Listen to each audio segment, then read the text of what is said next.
Professor Paul Arthur Berkman, Professor of Science Diplomacy at the Fletcher School of Law and Diplomacy at Tufts University.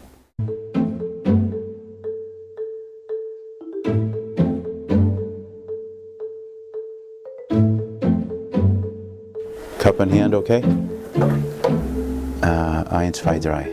So, Antarctica was first seen effectively by James Cook in 1776-ish, and when he crossed the Antarctic Circle and observed that there was ice. And prior to that, there had been theories, that wild theories, some of them suggesting that the Antarctic had timber and forests and things like that. It goes back to the Greeks. The concept of Antarcticos was in the northern hemisphere we have Arctos, the bear in the sky, the constellation. So they figured there was Antarctos to balance the weight of the lands in the southern hemisphere. And so that was the origin of the name Antarctos. And it was originally called Terra Incognita, Australis Incognita, the unknown southern land. And so it wasn't until James Cook when people began to go down to the Antarctic. And within 25 years of James Cook's going down to the Antarctic at the end of the 18th century, sealers began to go down to the Antarctic and to capture seal populations. And by the end of the 19th century, some of those seal populations had been hammered to the extent that commercial sealing wasn't possible any longer. It wasn't really till the end of the 18th century when expeditions began to focus on the Antarctic. And the first person to go down to the Antarctic was a man named Borchgrevink, the first person to touch the continent at the end of the 19th century. And at the beginning of the 20th century, people like Robert Falcon Scott, and Ernest Shackleton, Douglas Mawson began to go down to the Antarctic. Shirase from Japan. So there were a group of nations that began to send explorers down to the Antarctic with the idea that priority, the first to be somewhere, gives nations a certain right. And so it was important for nations to explore this southern land with the idea of having rights to its resources. And the first claim to the Antarctic was by the United Kingdom in the letters patent in 1907, and then again in 1915, followed by New Zealand, at which point the French were somewhat concerned that the British Commonwealth was beginning to make claims to the Antarctic, so they made a claim to the Antarctic. And then Australia came in and claimed everything on either side of the French claim. And so by about 1923, the British Commonwealth had effectively claimed half of the Antarctic continent.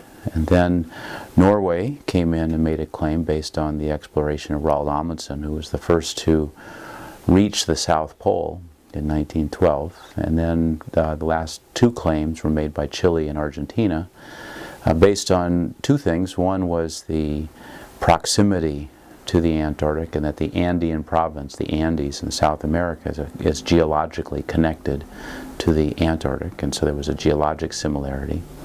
And the other was a papal bull that came out in the 1493 and 1494 that Chile and Argentina used to justify their claims. And so by 1943 there were 7 nations that effectively had claimed the Antarctic, with the United States reserving the right to make a claim to the Antarctic. And there's an unclaimed sector in Marie Birdland, which was the sector that the U.S. anticipated they would claim, which led to discussions at the end of the 1940s about how to set up some type of international institution. And during the 1950s, after World War II, when the world recognized without any ambiguity that a global conflict of that scale with nuclear weapons would be devastating to the Earth and to humankind. And so President Eisenhower, when he entered office in 1953, was interested in a day of peace for mankind. And in 1952, a group of men had 3 actually. James Van Allen, who was an atmospheric physicist, a rocket scientist and a collaborator with the International Council of Scientific Unions got together at James Van Allen home, and they came up with the idea of a third international polar year that was going to happen in 1957-58. That international polar year was renamed the International Geophysical Year, and during that period they identified that a component of the International Geophysical Year would be the launch of rockets into orbit to create satellites, human-made satellites, unlike the moon. And these rockets would borrow technologies that existed at the time, which were largely associated with the ministries of defense. And so in the United States, they made a decision that it wasn't going to be the Army, because the Army was weaponizing rockets under Wernher von Braun and the Army Ballistic Missile Agency, and it wasn't going to be the Air Force because they didn't have any rocket technology per se, and so they gave the task to the Navy. And because of the concept of satellites and the rockets that would launch them, the Soviet Union became involved in this International Geophysical Year. And in 1955, Eisenhower went to Geneva and had a meeting called the Open Skies Agreement. It was to have mutual verification of ballistic missile development in the United States and the Soviet Union. And Bulganin, who was a prime minister at the time, didn't agree with that, said it was espionage and so on, so that Open Skies Agreement never came to be. And so out of that, Eisenhower invited the Soviet Union and the other 11 nations participating during the International Geophysical Year to the United States to begin crafting the Antarctic Treaty. And there were 90 secret meetings in the United States during the late 1950s with the Soviet Union. So if you go back to that period, there was an activity called McCarthyism, and where the concept of the Soviet Union was amplified and horrified the United States citizens and so on.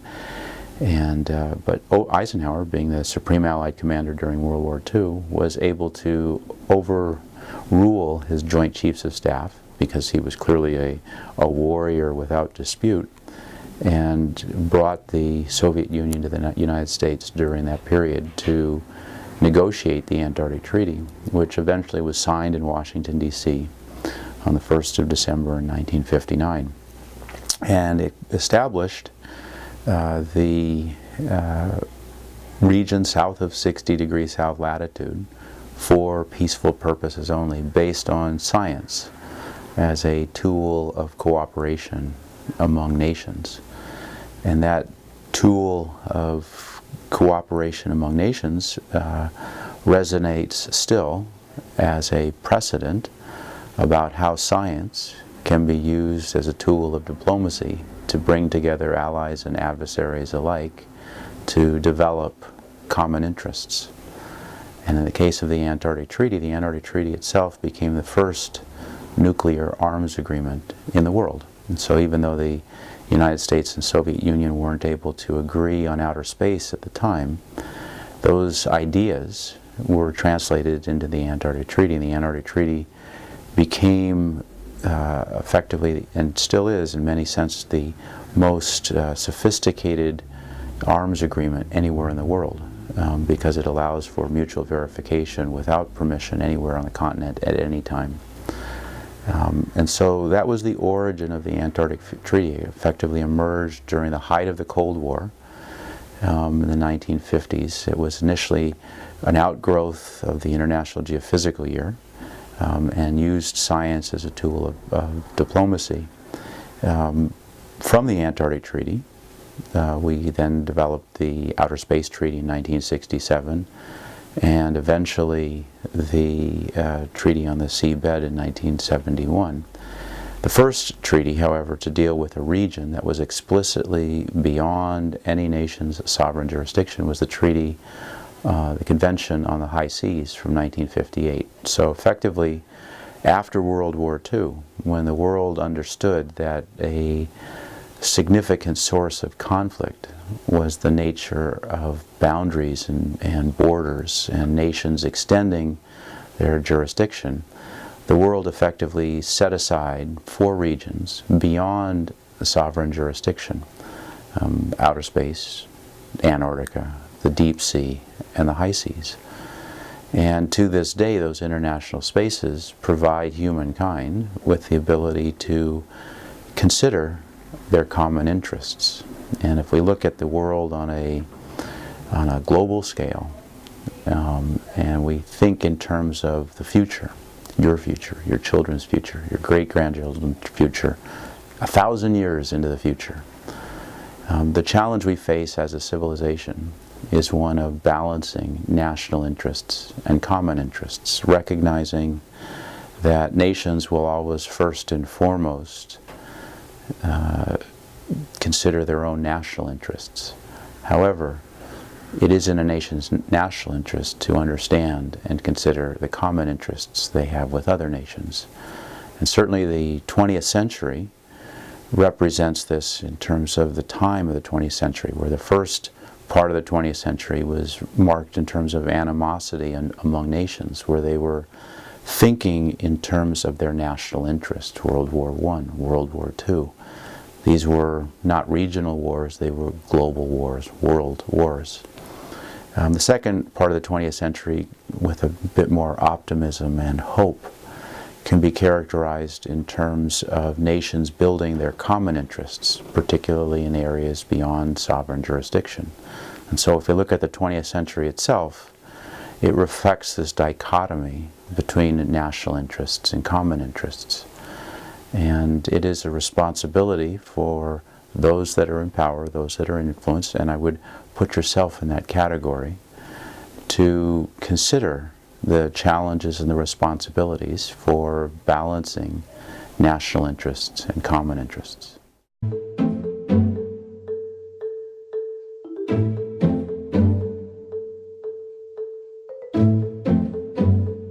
Something on the order of 25% of the global energy supply was on the continental shelf of Antarctica, at which point the world became interested in Antarctica. And between about 1975 and 1991, the number of nations in the Antarctic Treaty System increased 300%. And at 1991 it leveled off because they agreed to effectively have a moratorium on any mineral resource activity for the next 50 years. So the relation to the world is certainly in terms of resources. It's also seen in terms of the dynamics of the Earth system. So we have the ozone hole, for example, that was identified over the Antarctic. It has to do with the circulation of the atmosphere around the Antarctic. You've got a cold Antarctic continent, and when you have a cold, low-pressure region, the circulation tends to be a cyclonic circulation around that low-pressure region. And effectively you have a hemispheric cyclone that's intensified as the Antarctic's cooled, isolating the Antarctic. And so it was this vortex over the Antarctic that was part of the reason why the hole occurred over the Antarctic, but it also was the chemistry of the atmosphere and the chlorofluorocarbons that were introduced by humans from refrigerators and so on that were concentrated in this vortex, which is the reason for the hole. But that hole over Antarctica represented to the world the risk in terms of degradation of the ozone layer and the increased risk of cancer and so on and so forth. And so the world responded by creating the convention dealing with the protection of the ozone layer and protocols associated with that. And it happened very rapidly. In 1985, they made the discovery effectively. In 1986, they had these conventions signed, and they became the first universal conventions signed by 196 nations. So there's a scientific reason for understanding the Antarctic, not only in terms of immediate consequences of human activity like the ozone layer, but also to understand the history of the Earth itself, effectively as a baseline, how the Earth operated long before we ever had humans, in the sense we've got ice cores that go back hundreds of thousands of years, and we can see this dance between glacier and interglacial cycles and warming and cooling periods. And so warming periods happen naturally, and questions of how we are influencing the Earth's climate, how the Earth system is being changed by human activities is a question. It's heatedly debated, but the responsibility, independent of the causes, is to respond to the fact that the Earth is warming and that there are consequences that need to be considered. So the Antarctic Treaty was an agreement to set aside the Antarctic for peaceful purposes only. So consider that the Antarctic is a remote continent. There's no indigenous population, so there's nobody to object. The Antarctic could easily have been a testing ground for weapons, could have easily become a storage ground for weapons, and the world went in the opposite direction. They chose to set aside the Antarctic for peaceful purposes only as the first nuclear-free zone on Earth that prevented any type of military activities other than for the support of science.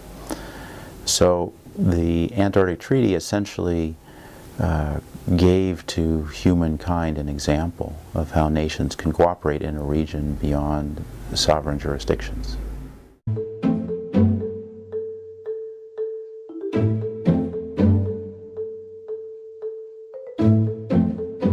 So this whole concept of priority, first to be somewhere, the first to see something, the first to taste something, first to touch something, was very important in the history of the Antarctic. So the notion of priority, which is exploration, the idea of discovering something, the first to do something, is absolutely the case. And I can tell you from personal experience, it's quite a motivation to do something that nobody else ever in the entire history of humankind has ever done. I mean, in my case, I had the opportunity to dive the furthest south during the Antarctic winter that's ever been dived underneath the ice. And we made the deepest dives through ice that have ever been made on Earth, through about 65 feet of ice. Scuba diving in the Southern Ocean. So I can only imagine what it would have been like for the motivation of people like Robert Falcon Scott and Roald Amundsen to race toward the South Pole. And there's interesting lessons aligned with those. And so if you consider the importance of life and values that we each have individually, as countries, as cultures, there's a good example of values in the difference between the expeditions of Robert Falcon Scott, where he went down to the South Pole, touched the South Pole, finding the tent that was left there by Roald Amundsen a month earlier. He came back and he died on the return. A few years earlier, Ernest Shackleton had gone toward the South Pole and returned at 89 degrees south. So he was 1 degree away from touching 90 degrees south at the South Pole, and returned because he realized that if he made it all the way to the South Pole, which he could do, it was unlikely that he would return alive. And so he decided that it would be better to be a dead, alive ass than a dead lion.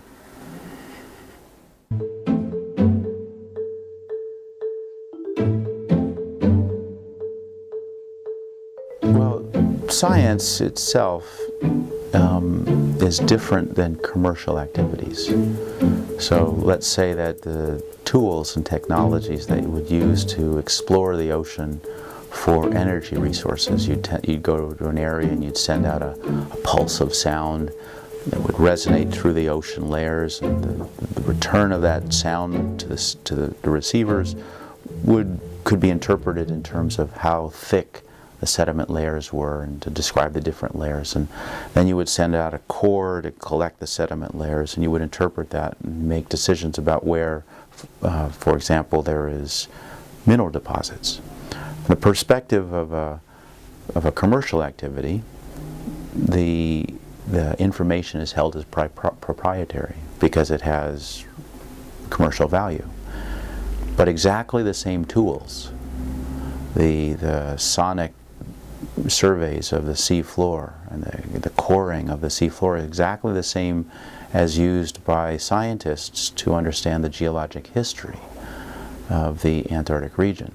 The only difference between the commercial activities and the scientific activities at that stage is whether the information is held as proprietary or whether it's shared. And so in the sense of science, science is shared. Exchanged. Well, shared, not just exchanged.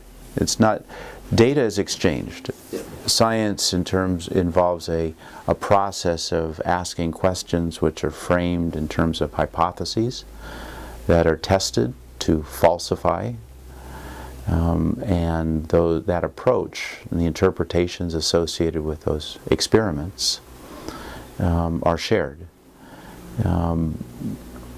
People have different types of interpretations, and that's okay. And science grows by increasing information. And in effect, if we look at the world, and in the same context of balancing national interests and common interests, and we think centuries into the future, a millennium into the future, so 3000, the year 3000. How do we take the world today and bring it to the year 3000, recognizing we have global connections and relations among nations, and that nations are no longer islands among themselves, that they must consider their relationships with other nations, food, water, emergencies, whatever it is, that we live in this interconnected world, that if we think to the year 3000 and we come up with strategies that have a global focus, where we're beginning to think on those lines, how do we bring the world and our whole civilization from the present to the year 3000? And one solution is that science, because it provides continuity, is a skeleton, a backbone, to bring the world from the present into the distant future. And for the very reason that we were just discussing, in the sense that whatever we know today becomes the basis of what we will learn tomorrow. The questions and everything, all the data collection that we will learn in the future originates from what we know today. And so in a sense, science provides a level of continuity from the present into the future. Whereas governments have political cycles, industry comes and goes, non-governmental organizations will come and go.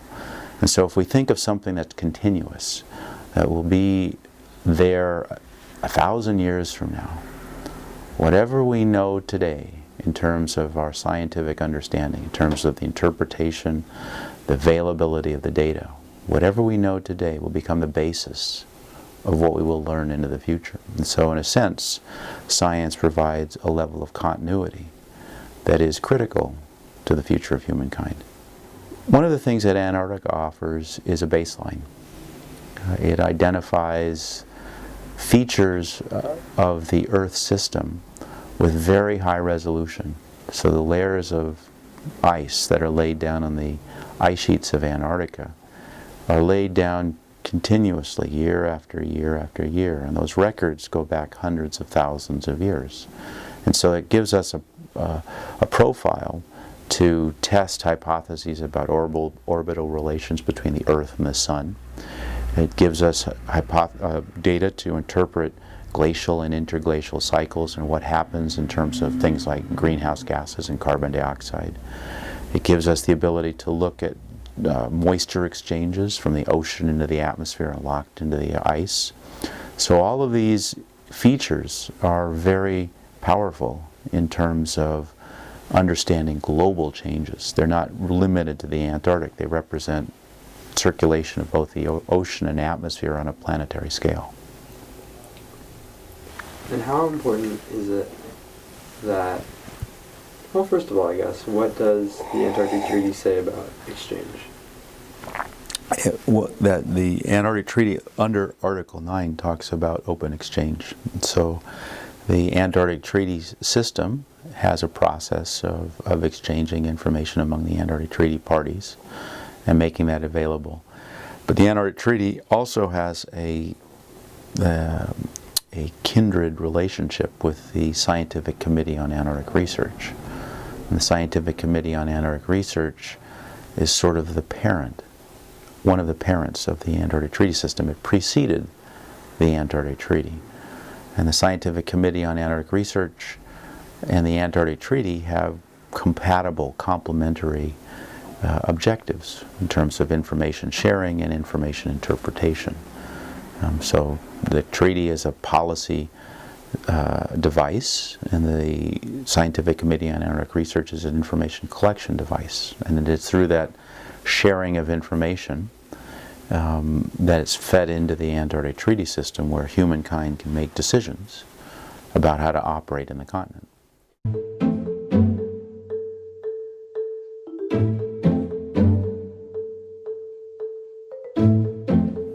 Consider priorities. So you're off on a journey through life, and you're going to experience professional development. And how you grow in part will be related to the types of connections you can create, identified between different types of systems, information, resources, whatever. So if you look at the largest umbrellas, the things that are most inclusive in terms of solutions and perspectives on the world we live in, at the very top is stability and peace among nations.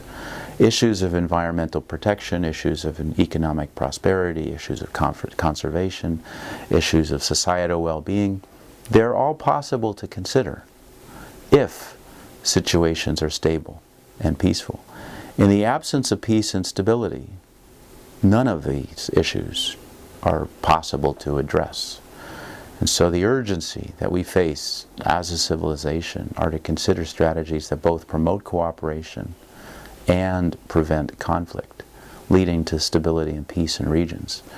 And so while the science has value in terms of insights about impacts or early warning or continuity over time, the most valuable element of science in the case of the Antarctic Treaty is it provides a framework for nations to cooperate and at the same time to prevent conflict.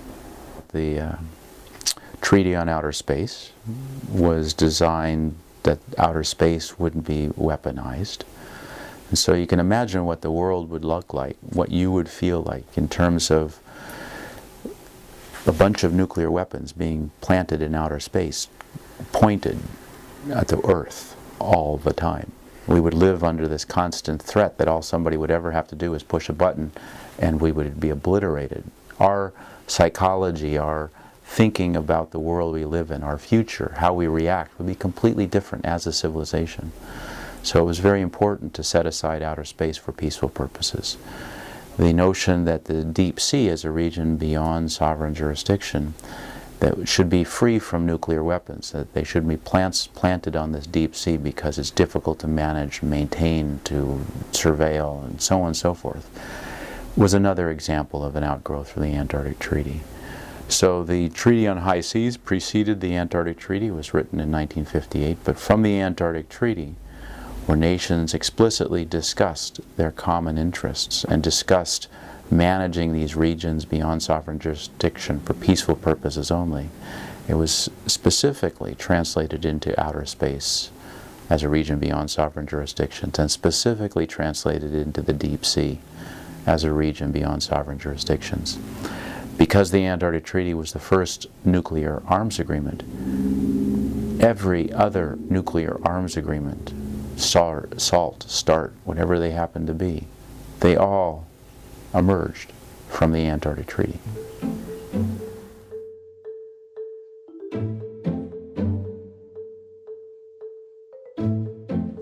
Well, if we look at the world today, it would be impossible to negotiate the Antarctic Treaty, to set aside 10% of the Earth for peaceful purposes only.